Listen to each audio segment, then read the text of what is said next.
नमस्कार, जोहार। झारखंड का एकमात्र सरकारी न्यूज चैनल क्लीन न्यूज में आपका स्वागत है। समस्या किसान से जुड़ा हो या हो पारा शिक्षकों का मुद्दा, हर खबर पर होगी हमारी पैनी नज़र। सभी खबर सिलेक्टेड और काम की है, तो वीडियो के अंत तक बने रहें। साथ ही आप न्यूज को किस गांव या शहर से देख रहे हैं, हमें कमेंट में ज़रूर बताइए। आज का लाइक हम 100 रखते हैं, उम्मीद है कि आप इसे पूरा करेंगे। और रोजाना पंचायत चुनाव का अपडेट पाने के लिए चैनल को सब्सक्राइब कर बेल आइकन को प्रेस करें। तो चलिए जानते हैं आज का मुख्य समाचार। झारखंड वासियों के लिए बड़ी खबर। झारखंड में सभी मंदिर व धार्मिक स्थल खुलेंगे। कक्षा 6 से ऊपर के सभी क्लासों से नियमित होगी पढ़ाई। झारखंड के सभी मंदिरों समेत तमाम धार्मिक स्थल खोलने के निर्देश दे दिए गए हैं। इसके अलावा राज्य में कक्षा 6 से ऊपर के सभी क्लासों में पढ़ाई नियमित होगी। मुख्यमंत्री हेमंत सोरेन की अध्यक्षता में आपदा प्रबंधन प्राधिकार की बैठक में यह निर्णय लिया गया। सभी कॉलेज भी नियमित रूप से खुलेंगे। इसके अलावा रेस्टोरेंट रात 11 बजे तक खुले रह सकते हैं।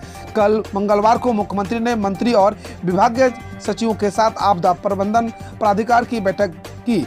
बड़े मंदिरों में 1 घंटे में 100 लोगों को प्रवेश की अनुमति दी जाएगी। इसके अलावा छोटे मंदिरों में 50 लोगों को जाने की अनुमति होगी। मुख्यमंत्री हेमंत सोरेन की अध्यक्षता में मंगलवार को राज्य आपदा प्रबंधन प्राधिकार की उच्च स्तरीय समिति की बैठक में कक्षा 6 व उससे ऊपर के सभी क्लास ऑफलाइन चलाने की अनुमति दे दी गई है। अब सभी विद्यालय ऑफलाइन क्लास के मुद्दे पर छात्र छात्राओं के अभिभावकों की सहमति लेकर क्लास शुरू कर सकते हैं।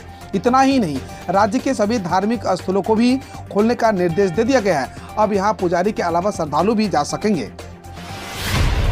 झारखंड के हजारीबाग में तालाब की हो रही है चोरी। जानिए क्या है पूरा मामला। हजारीबाग जिले के झरपो पंचायत में एक तालाब की चोरी हो गई। 2 विभागों ने एक ही खाता प्लॉट नंबर पर 2 तालाब बनवा दिए, लेकिन प्लॉट पर एक ही तालाब विद्यमान है। अब दोनों विभाग उस तालाब को अपना बता रहे हैं। हकीकत की बात है करें तो पंचायत की मुखिया की पति उमेश प्रसाद ने एक तालाब बनाकर 2 विभागों से 2 योजना के नाम पर राशि निकाल ली। उमेश प्रसाद पूर्व में टाटी झरिया प्रखंड के 20 सूत्री उपाध्यक्ष भी रहे। वर्तमान में कोडरमा सांसद के टाटी झरिया प्रखंड से थाना के प्रतिनिधि हैं।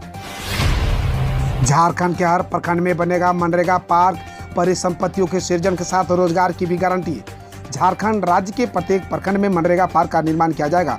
इस पार्क में मनरेगा के अंतर्गत संचालित होने वाली सभी योजनाओं का समावेश होगा। लगभग 30-40 एकड़ में यह पार्क न सिर्फ प्रखंड विशेष में अस्थायी परिसंपत्तियों का सृजन करेगा, बल्कि संबंधित प्रखंड में रोजगार मांगने वाले श्रमिकों को रोजगार की गारंटी भी सुनिश्चित करेगा। मनरेगा पार्क का प्रयोग करने वाला झारखंड पहला प्रदेश होगा। 35,000 विधवा और दिव्यांग ऐसे जो किसी भी तरह की पेंशन योजना से है पूरी तरह वंचित। झारखंड में विधवाओं और दिव्यांगों की सहायता के लिए राज्य और केंद्र सरकार की ओर से विभिन्न योजनाओं के तहत पेंशन दी जाती है। विधवाओं को राज्य सरकार की ओर से 2 योजनाओं और दिव्यांगों को भी 2 योजनाओं के तहत पेंशन दी जाती है। इसके बाद भी राज्य 35,000 विधवा और दिव्यांगों को किसी तरह की पेंशन नहीं मिल रही है। ओला, उबर, कैब की तरह एक क्लिक पर आपके दरवाजे पर होगी एम्बुलेंस। झारखंड सरकार की बड़ी तैयारी। बीमार लोगों को अविलंब अस्पताल पहुंचाने के लिए झारखंड की हेमंत सोरेन सरकार महत्वाकांक्षी प्रोजेक्ट लॉन्च करने की तैयारी में है। झारखंड सरकार ओला और उबर कैब एग्रीगेटर्स की तर्ज पर फ्री ऐप वेस्ट एम्बुलेंस सेवा शुरू करने की योजना बना रही है। कोरोना काल में एम्बुलेंस चालकों द्वारा जरूरतमंदों से अत्यधिक पैसे वसूलने की शिकायतों के बाद सरकार ने इस प्रोजेक्ट को शुरू करने का मन बनाया था। इस प्रोजेक्ट को जीवन दूत 108 इमरजेंसी मेडिकल एम्बुलेंस सेवा का नाम दिया गया। मुख्यमंत्री से मांग, अपने बच्चों को प्राइवेट स्कूल में पढ़ाने वाले सरकारी शिक्षकों को करे बर्खास्त। Private school and children welfare association ने मुख्यमंत्री हेमंत सोरेन से मांग की है कि सरकारी शिक्षकों के लिए अपने बच्चों को सरकारी स्कूल में पढ़ाना अनिवार्य किया जाए और उनकी सेवा शर्त में भी यह सुनिश्चित किया जाना चाहिए कि शिक्षक अपने बच्चों को सरकारी स्कूलों में ही पढ़ाएं। पासवान ने मांग की है कि शिक्षक जिस स्कूल में पदस्थापित हो उनके बच्चे उसी स्कूल में पढ़ें, अन्यथा उन्हें बर्खास्त किया जाएगा। पासवा के प्रदेश अध्यक्ष आलोक कुमार दुबे ने कहा कि पासवा की ओर से जिला अध्यक्षों और प्रखंड अध्यक्षों के माध्यम से अभिभावकों को जोड़कर उड़न दस्ता तैयार किया गया है। यह दस्ता शिक्षकों की पोल खोलने का काम करेगा। झारखंड में तसर उत्पादन को मिल रहा बढ़ावा, आत्मनिर्भर बन रही है महिलाएं। झारखंड की ज़मीन और मौसम ऐसा है कि यहाँ पर लगभग हर चीज़ खेती की जा सकती है। यहाँ घने जंगल भी है, इसका भी लाभ राज्य के किसानों को मिलता है। वो लाह और तसर की खेती करते हैं। पश्चिमी सिंहभूम जिले में कई महिलाएं इस खेती से जुड़कर अच्छे पैसे कमा रही है और आत्मनिर्भर बन रही है। यह सभी ग्रामीण महिलाएं जिन्हें पहले महिला स्वयं सहायता समूह से जोड़ा गया, फिर उन्हें इसकी खेती के लिए प्रशिक्षण दिया गया। इसके बाद से महिला तसर की खेती पर रही है और प्रत्येक महीने 5 से 1000 रुपये कमा रही है। इससे उनके जीवन में बड़ा बदलाव आया। विवादित मुद्दों को सुलझाने कल आई नीति आयोग की टीम। सीएम की अध्यक्षता में आज होगी अहम बैठक। केंद्र और राज्य सरकार के बीच विवादित मुद्दों को सुलझाने के उद्देश्य से कल मंगलवार को नीति आयोग की टीम रांची पहुंची। 6 सदस्यों की टीम विभिन्न मुद्दों पर राज्य सरकार के आधिकारिक सेवा वार्ता करेगी और आज मुख्यमंत्री की अध्यक्षता में एक बैठक भी आयोजित है। नीति आयोग को राज्य सरकार ने पहले ही 1 दर्जन से अधिक विवादित मुद्दों की सूची थमा दी है। इन मुद्दों में सबसे महत्वपूर्ण है डीवीसी के बकाया कटौती से संबंधित विवाद। राज्य सरकार ने त्रिपक्षीय समझौते से एक तरफा पीछे हटने का निर्णय लिया था, इसे केंद्र नहीं मान रहा है। बार बार विकास योजनाओं की राशि सीधे रिजर्व बैंक से काट दिए जाने के राज्य सरकार ने आपत्ति जताई है। झारखंड के मंत्री रामेश्वर उरांव के खिलाफ शिक्षकों का धरना प्रदर्शन शुरू, काला बिल्ला लगाकर किया कार्य। झारखंड के मंत्री रामेश्वर उरांव द्वारा सरकारी शिक्षा व शिक्षकों के संदर्भ में दिए गए कथित अपमानजनक बयान के विरोध में अखिल झारखंड प्राथमिक शिक्षा संघ के आह्वान पर पूर्वी सिंहभूम जिले के हजारों शिक्षकों ने काला बिल्ला लगाकर अपने अपने विद्यालय तथा कर्तव्य स्थल पर विरोध प्रदर्शन किया। ज्ञात हो कि 2 दिनों पूर्व मंत्री ने एक निजी विद्यालय के कार्यक्रम में कहा था कि सरकारी स्कूल में पढ़ाई का माहौल नहीं है। अगर निजी विद्यालय नहीं होते तो झारखंड तथा हमारा देश गुणवत्तापूर्ण शिक्षा में पिछड़ जाता। बिहार के बाद झारखंड में भी नीतीश तेजस्वी में मुकाबला। अध्यक्ष बनाए गए खीरू महतो। दिल्ली में जदयू के राष्ट्रीय अध्यक्ष ललन सिंह ने किया ऐलान। बिहार के बाद झारखंड में भी आरजेडी और जेडीयू का मुकाबला देखने को मिलेगा। झारखंड में आमतौर पर 4 पार्टियों में फाइट होती है। इसमें झारखंड मुक्ति मोर्चा, कांग्रेस, भारतीय जनता पार्टी और आजसू शामिल है। आरजेडी और जेडीयू जगह बनाने की जद्दोजहद कर रही है। झारखंड जेडीयू के अध्यक्ष बने खीरू महतो। जनता दल यूनाइटेड ने दूसरे राज्यों में विस्तार की नीति को आगे बढ़ाने पर झारखंड में नए प्रदेश अध्यक्ष को नियुक्त किया गया है। जेडीयू ने झारखंड में संगठन को खड़ा करने की जिम्मेदारी पूर्व विधायक खीरू महतो को दी है। झारखंड जेडीयू के नए प्रदेश अध्यक्ष खीरू महतो बनाए गए हैं। अब खबर देश विदेश से। पीएम ने अलीगढ़ में राजा महेंद्र प्रताप सिंह विश्वविद्यालय का किया शिलान्यास। प्रधानमंत्री नरेंद्र मोदी ने मंगलवार को अलीगढ़ में राजा महेंद्र प्रताप सिंह विश्वविद्यालय के शिलान्यास किए। यह विश्वविद्यालय यूपी सरकार द्वारा स्वतंत्र सेनानी, शिक्षाविद और समाज सुधारक राजा महेंद्र सिंह के याद में स्थापित किया जा रहा है। यूपी के राज्यपाल आनंदीबेन पटेल और मुख्यमंत्री योगी आदित्यनाथ भी शिलान्यास समारोह में मौजूद रहे। पीएम ने दी हिंदी दिवस की बधाई। गृह मंत्री ने कहा भाषाओं में भी आत्मनिर्भर बनना है।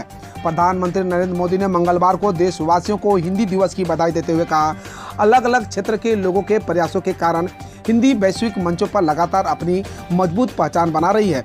वहीं गृह मंत्री अमित शाह ने कहा कि केवल वाणिज्य में ही नहीं, भाषा में भी आत्मनिर्भर होना है, तभी आत्मनिर्भर भारत की संकल्पना सफल हो पाएगी। पीएम मोदी क्लाड सम्मेलन में हिस्सा लेने अगले हफ्ते जाएंगे अमेरिका। बाइडेन करेंगे मेजबानी। प्रधानमंत्री नरेंद्र मोदी 24 सितंबर को अमेरिकी राष्ट्रपति जो बाइडेन की मेजबानी में आयोजित होने वाली क्वाड नेताओं के पहले अभिव्यक्ति शिखर सम्मेलन में हिस्सा लेने अमेरिका जाएंगे।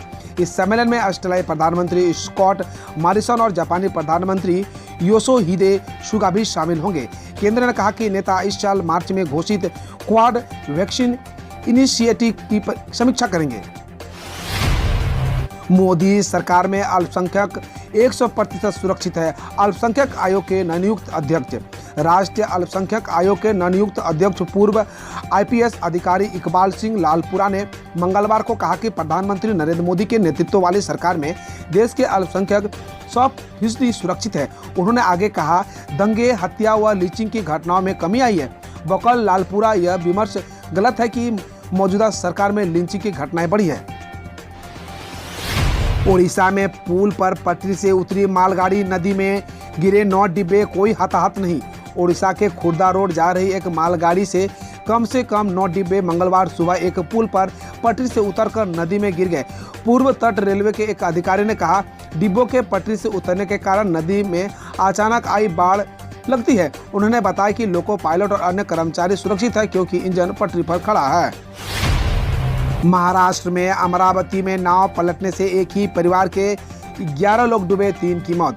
महाराष्ट्र के नाव पलटने से 11 लोग डूब गए हैं। सभी लोग एक ही परिवार के हैं। इनमें से 3 लोगों का शव बरामद हुए हैं। 8 अभी भी लापता है। हादसा के अमरावती जिले में वर्धा नदी में हुआ। पुलिस बचाव कार्य में लगी हुई है। जीएसटी में शामिल हो सकते हैं पेट्रोलियम पदार्थ। 75 रुपये होगी पेट्रोल की कीमत। देश में पेट्रोल की कीमत 75 रुपये जबकि डीजल की कीमत 68 रुपये प्रति लीटर आ सकती है। एसबीआई ने कुछ दिन पहले अंतर्राष्ट्रीय कीमतों के आधार पर जीएसटी के मुताबिक ये रेट बताया था। जीएसटी पर मंत्रियों का एक पैनल सिंगल नेशनल रेट के तहत पेट्रोलियम पदार्थों पर जीएसटी लगाने के विचार करेगा। वित्त मंत्री निर्मला सीतारमण की अध्यक्षता में पैनल शुक्रवार को लखनऊ में होने वाली 45वीं जीएसटी काउंसिल की बैठक में प्रस्ताव पर विचार करेगा। विराट कोहली की कप्तानी पर बीसीसीआई सेक्रेटरी जय शाह ने सस्पेंस किया खत्म। विराट कोहली की कप्तानी छोड़ने की खबरों के बीच बीसीसीआई सेक्रेटरी जय शाह ने बड़ा बयान दिया है। उन्होंने कहा, जब तक टीम परफॉर्म कर रही है, वो अच्छा परफॉर्मेंस दे रहे हैं, कप्तानी में बदलाव का सवाल ही पैदा नहीं होता। उन्होंने कहा, कोहली की कप्तानी में भारत क्रिकेट के छोटे फॉर्मेट में नहीं आ रहा। इसके पहले बीसीसीआई ट्रेजर अरुण धूमल ने भी इन खबरों को बकवास और बेबुनियाद बताया था। साकिब ने चुनी अपनी ऑल टाइम आईपीएल 11, गेल और डिविलियर्स को नहीं दी जगह। बांग्लादेशी ऑलराउंडर साकिब अल हसन ने अपनी ऑल टाइम आईपीएल 11 चुनी है और इनमें सीएसके के एमएस धोनी और टीम का कप्तान बना है। साकिब ने टीम में क्रिस गेल और एबी डिविलियर्स को शामिल नहीं किया है। उन्होंने रोहित शर्मा, विराट कोहली, केएल राहुल, जसप्रीत बुमराह, सुरेश रैना, रविंद्र जडेजा व भुवनेश्वर कुमार को अपनी टीम में रखा है। एक अध्याय खत्म, दिग्गज गेंदबाज ने लिया संन्यास। श्रीलंका के दिग्गज गेंदबाज लसिथ मलिंगा ने क्रिकेट के सभी फॉर्मेट से संन्यास ले लिया। उन्होंने इसकी जानकारी ट्वीट कर दी है। मलिंगा इंडियन प्रीमियर लीग में 5 बार की चैंपियन मुंबई इंडियंस की तरफ से खेलते थे और इस लीग में सबसे सफल गेंदबाज हैं। उनके नाम इस टूर्नामेंट में सबसे ज़्यादा विकेट लेने का रिकॉर्ड दर्ज है। हम रोज ऐसे ही न्यूज लाते रहेंगे, तो यदि आपने अभी तक क्लीन न्यूज को सब्सक्राइब नहीं किया है तो पहले फटाफट सब्सक्राइब कर लें, साथ ही बेल आइकन को दबा दें ताकि कोई अपडेट मिस ना हो।